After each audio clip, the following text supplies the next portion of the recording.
Nooy nagdadaning magsabit, boy ayaw na lang. Ngayong nagbunga ang pag-ibig, ay abang lang ng kabang. Iba't noong nasa dilim.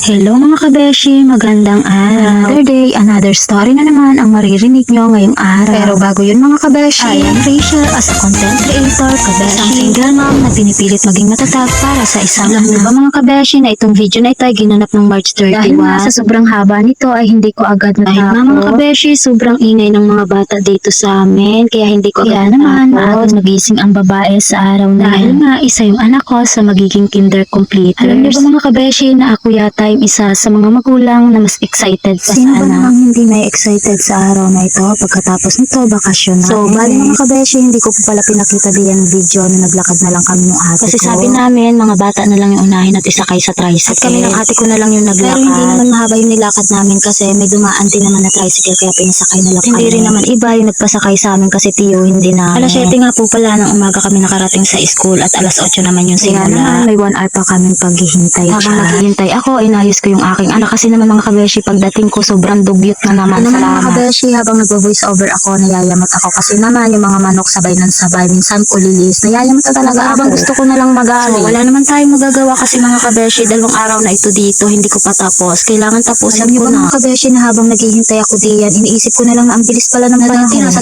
sinapupunan ko lang. Ngayon Tapos, magiging kinder completer siguro, mga na. kabeshi, hindi rin ako kilala ng ibang nanay dito. Kasi naman mga kabeshi, hindi naman ako na-attend ng meeting. Ngayon lang ako talaga umattend kasi moving nga mga up. kabeshi, minsan lang ako umuwi dito sa amin. Alam niyo ba mga kabeshi, nayayamot pa ako dyan sa bata na yan. Kasi naman mga kabeshi, Wala sobrang naman ako kulit. magagawa kasi ganun din ako ng bata. Sobrang sakit na nga mga kabeshi ng lalamunan ko diyan kasi naman mga kabeshi nakailang saway ako hindi naman nakikinig. Para bang gusto pa niyang paiyakin yung pinsan Alam niyo niya. ba mga kabeshi na minsan ko lang mauwian itong bata. Kaya naman mga kabeshi kapag uuwi ako hinahayaan ko na lang At siya. never kong paluin yan mga kabeshi. Kasi nga mula nung nag-2 taon yan hanggang ngayon puro trabaho na lang Kasi ako. naman, Sino ba namang hindi magtatrabaho lagi kung hindi naman sinusuportahan ng ama yung anak niya. Dumating ng araw na yun sobrang dami ko munang problema dumating. Hindi ko akalain na makaka-attend ako sa graduation. Ay mga kabeshi, nung nasa boarding house ako, sinasabi ko talaga sa kanya na hindi ako makaka-uwi sa graduation niya. So hindi naman siya pumayag. Kaya naman pumilit din akong umuwi para sa kanya. Kasi naman mga kabeshi, minsan At lang sino ba to. namang nanay ang matitiis ang anak? Siguro wala Kaya naman, mga diba? kabeshi, nung nasa Batangas pa ako, sobrang iyak ko talaga nung alam kong hindi ako makaka-uwi. Dahil alam kong mahalaga itong araw na to para sa kanya. Siyempre mahalaga din to sa Alam niyo ba mga akin. kabeshi na kapag magkasama kami niyan, sinasabi na lang nung iba na parang magkapatid lang kami. Salamat. Wala naman akong magagawa kung yun ang tingin nila. Basta At sobrang anak ko ingay to. talaga ng mga ibon dito. Tapos ng mga kabeshi ng isang oras namin paghihintay, sinuutan ko na yan diyan ng Alam niyo ba tuga. mga kabeshi na hindi ko naranasan na magsuot? Kasi naman niya. mga kabeshi, hindi ako nag-daycare, hindi din ako nag-kinder. So diretso grade 1 na agad Kaya ako. mas excited ako diyan na para bang gusto kong suotin yung tuga na yan. Dahil mga kabeshi, baklisan yung aking suot diyan, ay naghiram na lang ako ng jacket sa ate. Kasi mga kabeshi, bawal yun. Kaya kahit alam kong hindi bagay ay sinuot ko At pa kung umabot din. ka sa video na ito, ay mag-comment ka na dyan sa baba para ma-shoutout kita next At video. mag-follow, like, comment, and share na po. At Salamat. pagkatapos ko nga mga kabeshi, suutan dyan yung anak ko ng tuga, ay pumila na din kami diyan. Bali alas 8 na nga mga kabeshi yan, kaya naman magsisimula na yan.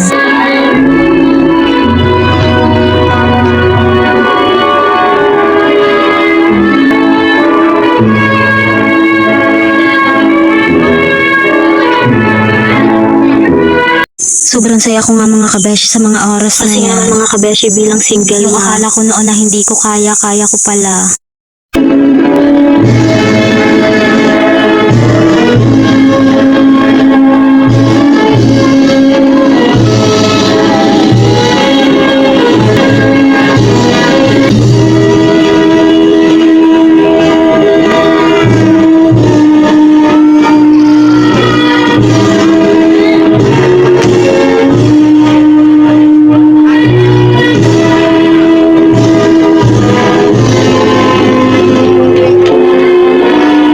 Saksi ang mga magulang ko kung ano yung pinagdaanan ko. At sa tulong nila mga kabeshi, nakayanan ko lahat ng pagsubok na napagdaanan. Alam niyo ba mga kabeshi na habang iniidit ko ito, naluluwan na yung batang hindi nakaranas ihatid ng nanay sa school, mag-moving up na ngayon. Lord sa paggabay sa aking anak sa buong Alam niyo ba taon. mga kabeshi na ingit na ako sa mga nanay na kasama nilang kanilang anak mula bata hanggang Na alam ko na yun ang gustong mangyari ng anak ko pero hindi ko magawa mga kabeshi. Dahil nga sa kailangan ko magtrabaho para sa kanya kahit Ako po bilang ulong guro ng paaralan ay lubos na nagpapasalamat sa inyong lahat sa advice Supervisor po ng kindergarten sa pamumuno ni Ma'am Rose Ann. Madam, maraming salamat.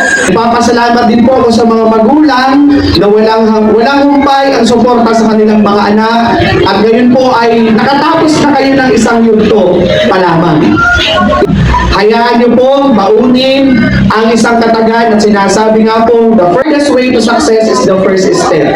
Ang aking pumiling sa mga magulang, kayo po ay maging matatag, malakas ang loob, maging liwanag sa dilim sa mga batang ito na sa darating na panahon, sila po ang susunod na papaling sa mga gurong nandito sa unahan, mga inhinyero, mga pulis, mga doktor.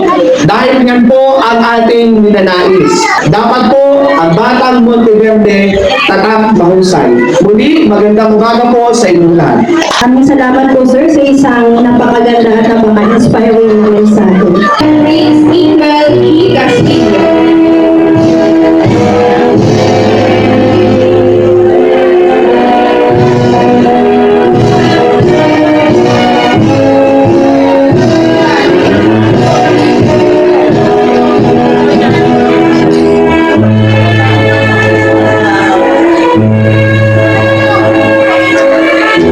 Na para bang gusto pang ibalik ng anak ko. Salamat.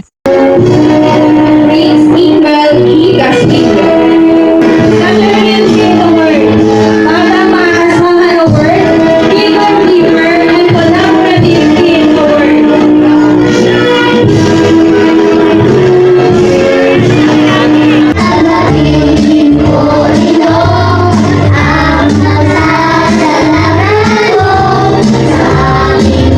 Alam niyo ba mga kabeshi na hindi ko akalain na may award yan din. Kasi nga mga kabeshi, ang lagi kong sinasabi sa kanya na hindi mahalaga ang medal. Ang mahalaga may mabuting puso. At maging mabuting tao sa kapwa. At hindi pa nga ako mga kabeshi na kontento diyan at pinicturan ko pa rin siya ng solo diyan. At ito yung pinakamagandang memories ngayong taon sa buhay ko. At pagkatapos ko nga mga kabeshi picturean diyan ay pinakain ko na yan. Kasi alam niyo ba bago umalis hindi yung sa araw na yan masamang pakiramdam na yan. Nahirapan pa ako mga kabeshi paliguan yan. Kasi naman pagising yan. Maligalig at mas maligalig pa sa akin. At pagkatapos nga mga kabeshi ng kinder ay sinunod na yung grade 1 at grade 2 ng recognition at hindi ko akalain na yung dalawang pamangkin ko ay meron ding award. Pinibiro ko pa yan diyan. Sabi ko baka mali ang basa ng teacher. Pagkatapos nga mga kabeshi ay sinunod ng grade 3. Syempre hindi magpapatalo yung kapatid. So bali bunsong kapatid namin yan mga kabeshi.